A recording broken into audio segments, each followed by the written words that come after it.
16장 1절에서 5절 말씀입니다. 사도행전 16장 1절에서 5절 말씀,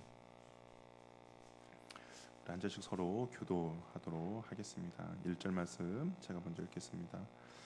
바울이 도베와 루스드라에도 이름에 거기 디모데라는 제자가 있으니 그 어머니는 믿는 유대 여자요 아버지는 헬라인이라.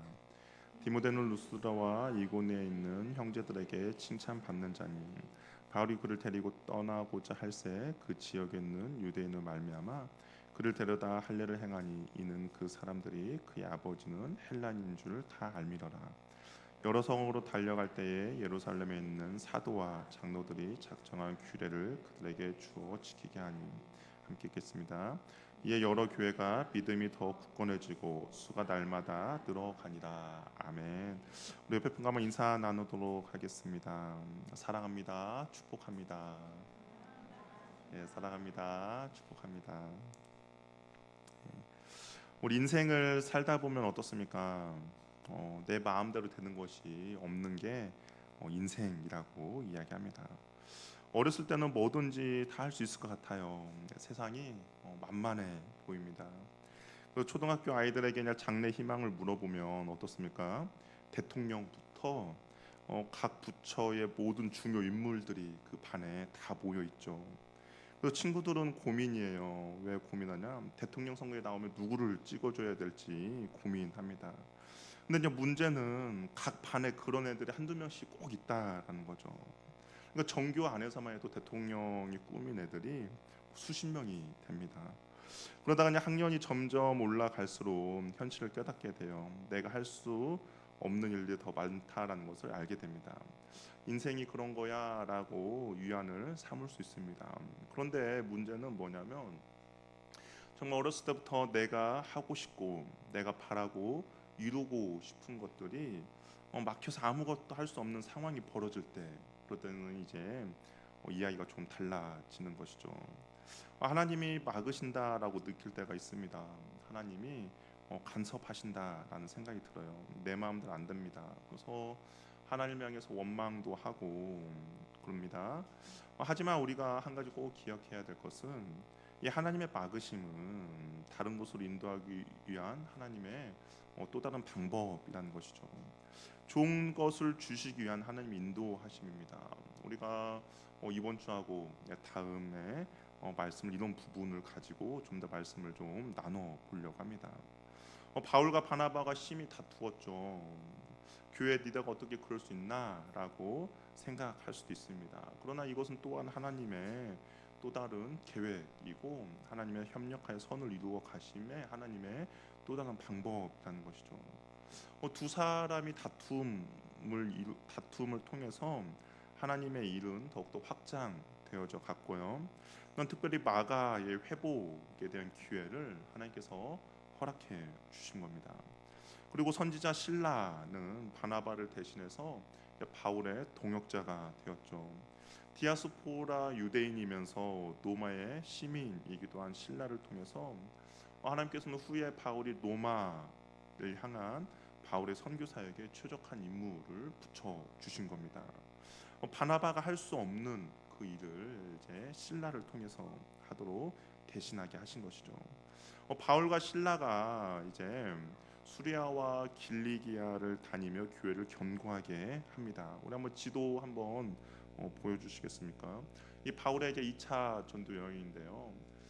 바나바와 마가는 저희 구브로 섬으로 갔고요. 둘이 다퉜잖아요. 다투니까 아마 바울이 반대 방향으로 갔습니다. 그래서 바울은 어디로 갔냐? 이제 바다가 아니라 육지로 이 안디옥에서 더베와 루스드라, 이고니온 그 뒤로 이제 가기로 결정을 한 겁니다. 그래서 바울과 실라가 수리아와 길리기아를 다니며 교회를 견고하게 했죠.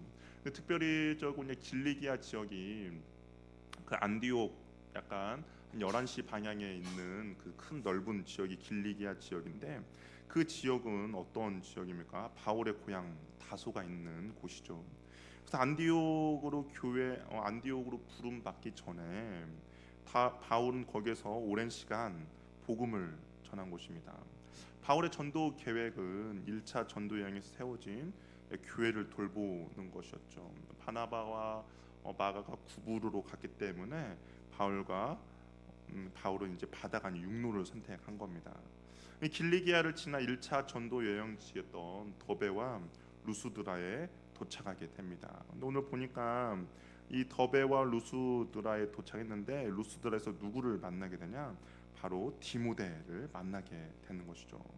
그러니까 하나님은 바나바를 대신해서 사역적으로는 신라를 세워 주셨고, 바나바의 그 세심함과 그 섬김을 감당할 수 있는 디모데를 하나님께서는 다시 붙여 주신 것입니다. 이곳에서 만난 디모데는 평생 사도 바울의 동역자가 됩니다. 사도 바울이 믿음으로 낳은 아들이라고 부를 정도로 친밀한 관계를 유지한 것이죠. 그래서 성경을 보면 바울이 정말 많은 교회들을 이렇게 세웠습니다. 근데 많은 교회들을 세웠는데 그 교회의 그러니까 뒷감당, 그 교회 사람들을 위로하고 하나로 되게 해주기 위해서 주로 누구를 보냈냐? 디모데를 보낸 것을 알게 됩니다. 우리 데살로니가 전서를 보면 이렇게 되어 있어요. 우리 형제 곧 그리스도의 복음을 전하는 하나님의 일꾼 디모데를 보낸다라고 되어 있습니다. 빌립보서 2장에도 이렇게 기록되는데요. 내가 디모데를 너에게 속히 보내기를 원한다라고 이야기합니다. 그러니까 바울이 일정과 사역 때문에 바빠서 할 수 없는 그 일을 디모데를 보내서 그 교회를 더욱더 견고하게 세워져 가는 것이죠. 바울이 신약 성경을 몇 권을 기록했습니까? 13권을 기록했죠. 근데 13권을 기록했는데 그 가운데 6권이 바로 이 디모데와 함께 기록한 걸 보게 돼요. 그래서 그 보통 편지를 쓰면 예수 그리스도의 사도된 바울은 보통 그렇게 시작하지 않습니까? 그런데 그 6권은 어떻게 기록되어 있느냐? 하나님의 뜻으로 말미암아 그리스도 예수의 사도된 나 바울과 디모데는이라고 이렇게 시작합니다. 우리 한번 고린도후서 1장을 한번 바로 옆에니까 한번 찾아볼게요. 고린도후서 1장에 바울이 바로 그렇게 고백을 하고 있는데요.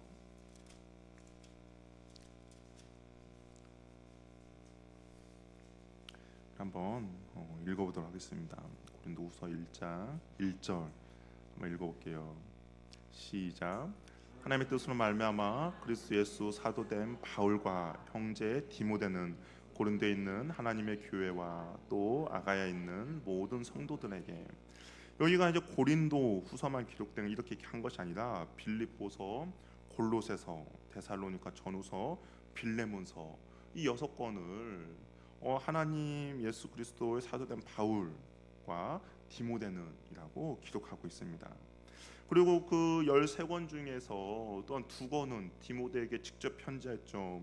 디모데 전서와 디모데 후서는 디모데에게 개인적으로 편지한 서신입니다. 그러니까 13권 중에 8권이 이 디모데와 관련이 있는 거예요. 그러니까 하나님께서는 이 바나바의 그 빈자리를 이 디모데로 통하여서 바울에게 채워주고 있는 것이죠. 하나님의 진실한 동역자를 하나님이 준비케 하셨고 만나게 해주셨습니다.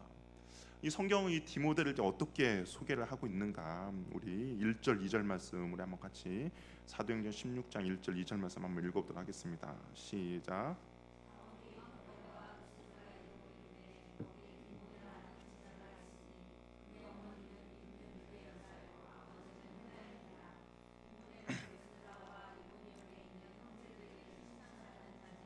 여기 보면 디모데에 대해서 크게 세 가지로 소개를 하거든요. 첫 번째는 제자이고, 두 번째는 그의 어머니 유대인이지만 아버지는 헬란이다. 보고 세 번째는 형제들에게 칭찬받는 자라고 이야기합니다. 먼저 제자라고 소개를 하고 있어요. 믿는 정도가 단순히 그냥 주일날에만 교회 나오는 그런 정도가 아니다라는 것이죠. 어떻습니까? 만약에 여러분이 교회에서 어떤 분이 자기를 소개할 때 보통은 뭐 집사 누구누구입니다, 권사 누구누구입니다 하잖아요. 근데 갑자기 예수님의 제자 누구누구입니다 하면 어떨까요? 굉장히 부담스럽죠. 저 사람 지금 뭐 하는 건가? 그만큼 사용하기 부담스러운 단어인데 바로 디모데에게 붙이고 있습니다. 그러니까 예수님을 온전히 따르는 자라는 것이죠. 여러분들도 이런 은혜가 있었으면 좋겠어요. 누군가 소개할 때 예수님의 참된 제자 누구입니다라고 소개하는 은혜가 있기를 바랍니다. 그러면 내가 주님 앞에 정말 이 제자 다음의 모습들을 부끄럼 없이 보여주어야 할 것입니다. 두 번째는 어머니는 유대인이고 아버지는 헬라인이라고 이야기해요. 이 디모데가 살고 있는 루스드라는 우리가 앞에서 살펴봤지만 생각이 잘 안 나시죠? 이 루스드라는 회당이 없었습니다. 회당이 없이 그냥 다른 데는 바울이 전도를 하면 회당에 들어가서 복음을 전했는데 이 루스드라라는 곳은 회당이 없는 곳이에요. 그러다 보니까 그냥 거리에서 복음을 전했던 곳이죠. 그러니까 그 전도 여행 때 이게 갔던 곳인데, 근데 이제 회당이 없다라는 것은 어떤 의미입니까? 그곳에 유대인들이 그렇게 많지 않다라는 거죠. 유대인들이 많지 않는 그런 상황에서 아마 이 어머니가 그냥 헬라인 남편을 만나서 결혼을 한 곳입니다. 유대 사회는 모계 사회예요. 그러니까 어머니가 유대인이면 그 자녀들도 다 유대인으로 생각을 합니다. 왜냐하면 당시 유대인들의 어떤 그 전통적인 부분이 있는 것 같은데요. 이게 말씀을 가르치고 양육하는 것이 이 어머니들의 영향을 많이 받는다라고 생각을 해서 어머니가 유대인이면 그 자녀들도 유대인으로 취급을 한 것이죠. 그래서 디모데는 그 어머니의 신앙의 영향을 많이 받은 것을 보게 돼요. 우리 디모데후서 1장 5절을 한번 보도록 하겠습니다. 한번 읽어볼게요. 시작. 이드뷰는 먼저 내 외조모 로이스와 내 어머니 유니게 소개했더니 내 속에 있는 줄을 확신하느라. 바울이 그 디모데에게 있는 믿음의 그 출처를 보니까 그 외할머니 로이스로부터 믿음이 있었고, 그리고 그 믿음이 그의 어머니 유니게에게 속해졌고, 그리고 그 믿음이 바로 지금 너에게 있다라고 이야기를 하고 있습니다. 유대교 신앙을 가지고 있었는데 1차 전도 여행을 통해서 그 바울의 어떻게 보면 핍박받는 모습, 그 바울이 전한 복음을 가지고 이 가정이 이제 온전히 예수님을 믿는 믿음의 가정이 된 것이죠.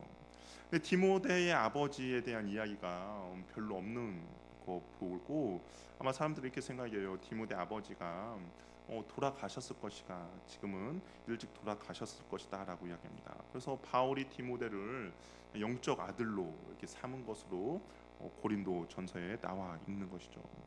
자녀를 보면 아버지는 헬라인이고 어머니는 유대인이었는데, 근데 이게 지금 디모데의 믿음이 어머니 쪽의 믿음을 갖고 있지 않습니까? 그러니까 아버지보다 어머니의 영향이 큰 것을 보게 되죠. 그러니까 자녀들의 그 신앙의 모습은 어머니 쪽의 모습을 더욱더 많이 담는다라고 볼 수가 있는 것이죠. 우리 우스갯소리로 입시의 성공 3요소가 있습니다. 혹시 아십니까? 첫 번째는 엄마의 정보력이라는 거예요. 두 번째는 할아버지의 재력입니다. 세 번째는 뭘까요? 아빠의 무관심이라는 거예요. 그래야 아이가 입시에 성공을 한다는 거예요. 이 아빠보다는 엄마의 영향력이 크게 작용한다라는 것이죠. 우리가 아까 불렀던 그 찬송 기억나십니까? 우리가 불렀던 찬송 기억나세요? 어디에 머리에 대고 말씀을 들었죠? 어머니의 무릎이에요. 아빠의 무릎이 아니라 엄마의 무릎입니다. 이 아빠보다는 엄마의 영향력이 크게 작용하죠. 신앙도 마찬가지라고 할 수가 있습니다. 우리 구약 성경을 보면 왕들의 이야기가 많이 기록되어 있죠. 열왕기상, 역대기 상하를 보면 왕들을 소개합니다. 근데 재밌는 것이 있어요. 왕을 소개하는데 등장할 때 왕이 몇 년을 통치하고 몇 년을 다스렸다라고 이야기합니다. 그리고 이 왕이 하나님 앞에서 바른 왕인지 그런 평가가 나와요. 그리고 뒤에 덧붙여지는 것이 있는데 누구냐? 그 왕의 어머니의 이름이 누구인지를 나옵니다. 이 왕이 하나님이 보시기에 바른 왕인지 아닌지를 성경은 그 배후에 그의 어머니가 있음을 말해주고 있는 것이죠. 어머니의 힘이 큽니다. 그런데 이 어머니의 힘보다 더 큰 것이 있다라는 거예요. 그것이 무엇이냐? 디모데가 예수님의 제자로 더 잘 성장할 수 있도록 어머니의 영향도 있죠. 그러나 그 어머니의 영향보다 더 큰 것에 결정적인 것이 있는데 무엇이냐? 우리 디모데후서 3장 15절 말씀 우리 한번 같이 읽어보도록 하겠습니다. 한번 읽어볼게요. 시작.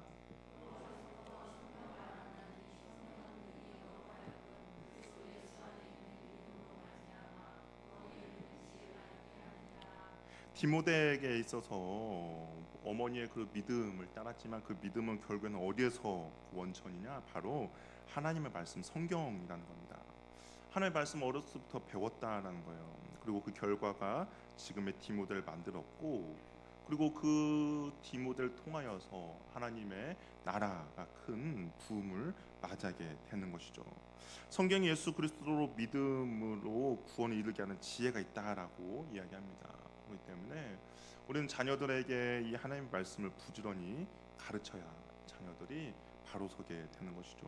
세상이 얼마나 험악하고 얼마나 어렵고 정말 이게 폭풍 치는 그런 것처럼 어떻게 할 수 없는 그런 세상입니다. 그런데 그 세상 가운데 아이들이 지혜롭게 살아갈 수 있는 것은 어떤 세상의 그런 방법과 그런 것들이 아니라 하나님의 말씀이라는 것이죠.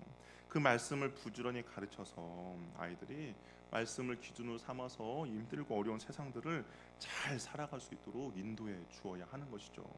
그런 면에 있어서 우리 부모들이 그 일을 온전히 감당해야 한다라는 겁니다. 이 세 번째는 또한 디모데를 어떻게 소개하냐? 루스드라와 이고니온에 있는 형제들에게 칭찬받는 자다고 이야기합니다. 이 루스드라와 이고니온의 거리가 약 30km 정도 돼요. 어찌 보면 뭐 가까우면 가깝고 멀면 멀다라고 할 수가 있는데 제가 한번 찾아봤어요. 여기서 30km 정도가 어느 정도 될까 찾아보니까 군산 정도의 거리가 30km더라고요. 혹시 뭐 군산에서 어떤 유명한 데 아십니까? 유명한 성심당 아시죠? 뭐 그런 것처럼 유명 여기까지 다 소문이 다 나는 것이죠. 거리가 그러니까 아마 디모데의 평판이 그 정도의 유명세를 하고 있다라는 거예요. 우리가 그런데 사도행전을 보면 정말 중요한 것을 우리에게 이야기해 줍니다. 어떤 것을 중요한 것을 발견하게 되면 하나님이 쓰시는 사람들의 특징이 있다라는 거예요. 그냥 다 쓰면 좋죠. 그런데 우리가 사도행전을 지금까지 쭉 살펴보니까 하나님이 쓰시기에 좋은 사람, 편한 사람 있는데 어떤 사람이냐? 사람들에게 칭찬받는 사람들을 하나님께서 쓰신다라는 겁니다. 우리는 보통 하나님과의 수직적인 관계만 좋으면 된다라고 해요. 나는 믿음만 있으면 되지, 그럼 하나님께서 나를 쓰시겠지라고 하지만 우리가 사도행전을 보니까 하나님에 대한 믿음은 기본이지만 더 중요한 것은 수평적인 관계, 이웃과의 관계도 중요하다라고 이야기해요. 우리 사도행전 6장을 보면 일곱 집사를 이제 뽑습니다. 일곱 집사 선출하는데 거기 이런 말이 있어요. 우리 사도행전 6장 3절 말씀 우리 한번 같이 읽어보도록 하겠습니다. 읽어볼게요. 시작.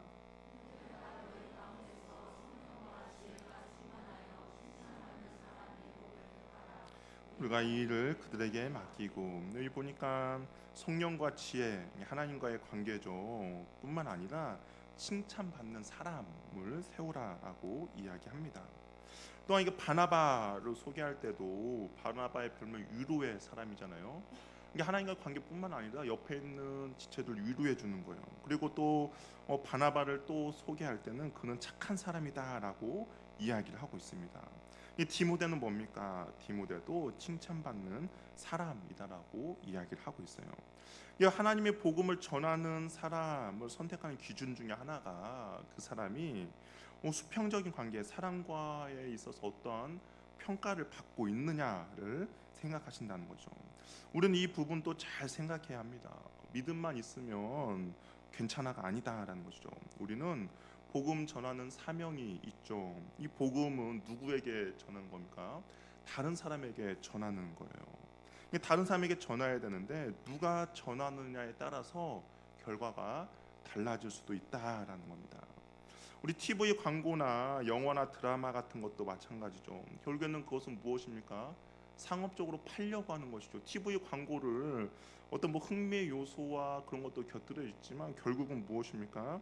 그것을 저와 여러분들에게 팔려고 광고를 하는 것이죠. 그러면 동일한 인물이라면 누가 광고하는 것을 사시겠습니까, 여러분은? 동일한 제품이에요. 어떤 효과도 똑같고 제품도 동일합니다. 그러면 누가 광고하는 것을 사시겠습니까?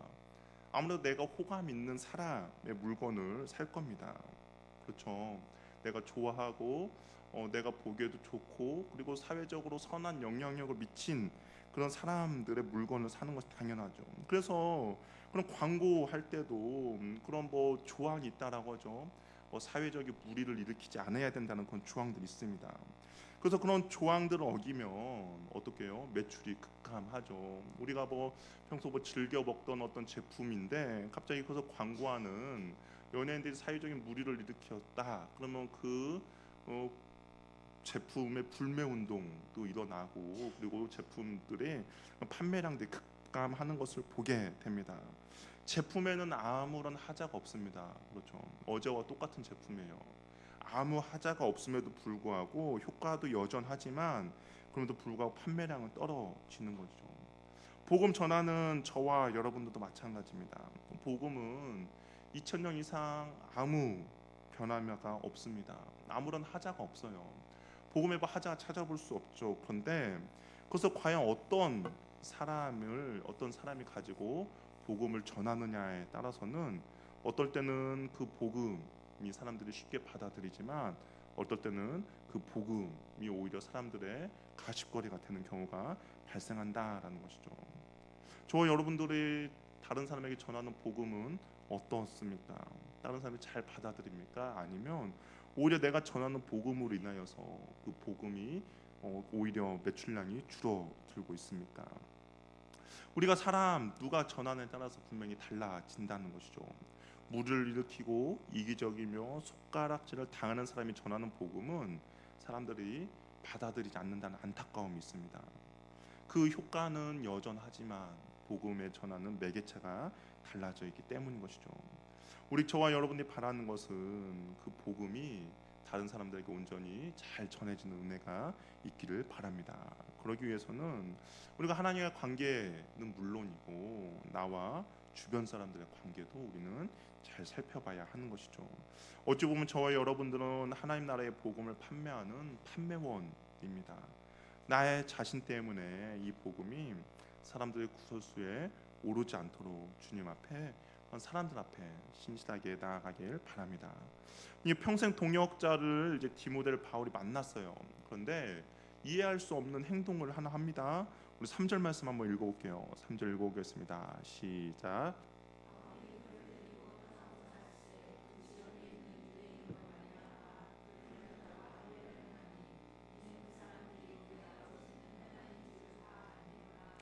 바울이 느닷없이 디모데에게 무엇을 했어요?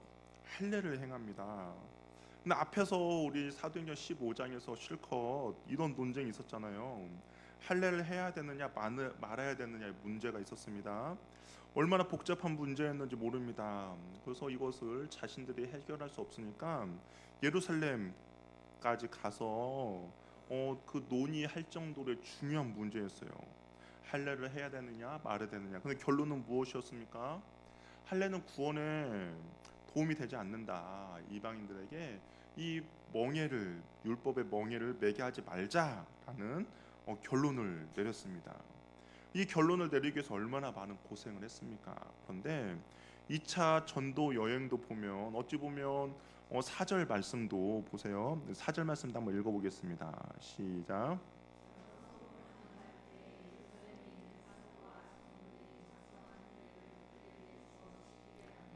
이 4절에 무엇을 가르쳤어요?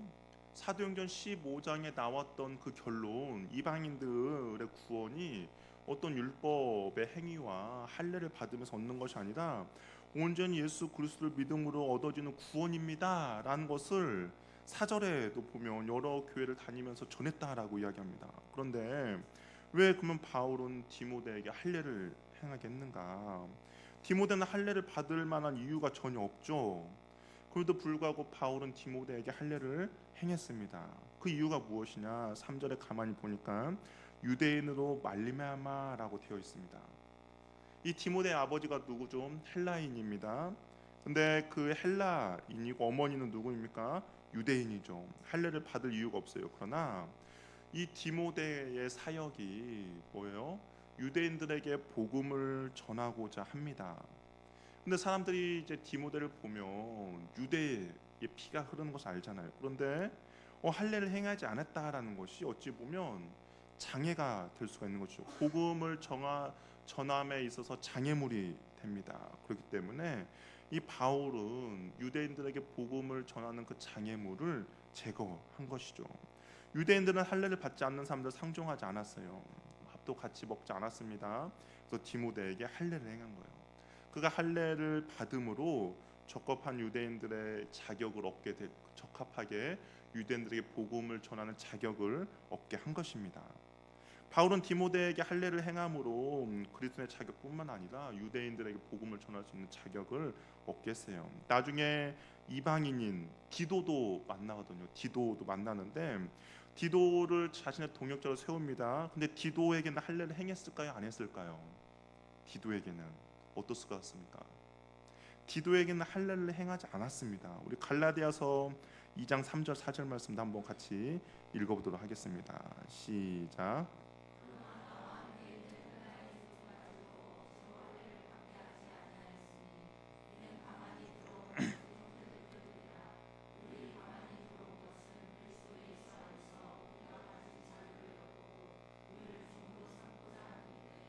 디도에게는 할례를 억지로 행하게 하지 않았습니다. 그리고 이는 헬라인이었어요. 그러니까 이 헬라인들 이방인들에게는 그러니까 예수 그리스도가 믿음으로 구원 얻는다라고 전하였고 이방인들 유대인들에게도 동일하게 전하지만 유대인들에게 더욱더 쉽게 다가갈 수 있도록 디모데에게는 할례를 행했다라는 겁니다.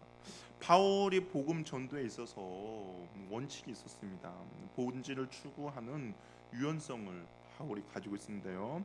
좀 길지만 고린도전서 9장 19절에서 23절 말씀 한번 같이 읽어보도록 하겠습니다. 시작. 내가 모든 사람에게 자유로우나 스스로 모든 사람에게 종이 된 것은 더 많은 사람을 얻고자 함이라. 유대인에게 내가 유대인과 같이 된 것은 유대인들을 얻고자 함이요 율법 아래 있는 자들에게 내가 율법 아래 있지 아니하나 율법 아래 있는 자 같이 된 것은 율법 아래 있는 자들을 얻고자 함이요 율법 없는 자에게는 내가 하나님께는 율법 없는 자가 아니요 도리어 그리스도의 율법 아래 있는 자이나 율법 없는 자와 같은 것은 율법 없는 자들을 얻고자 함이라. 약한 자들에게는 내가 약한 자 된 것은 약한 자들을 얻고자 하며 내가 여러 사람에게 여러 모습이 된 것은 아무쪼록 몇 사람에도 구원하고자 함이니 내가 복음을 위하여 모든 것을 행하면 복음에 참여하고자 함이라. 바울에게 있어서 중요한 것은 무엇이냐면 구원 몇 사람이라도 더 구원하기 위함이다라고 이야기합니다.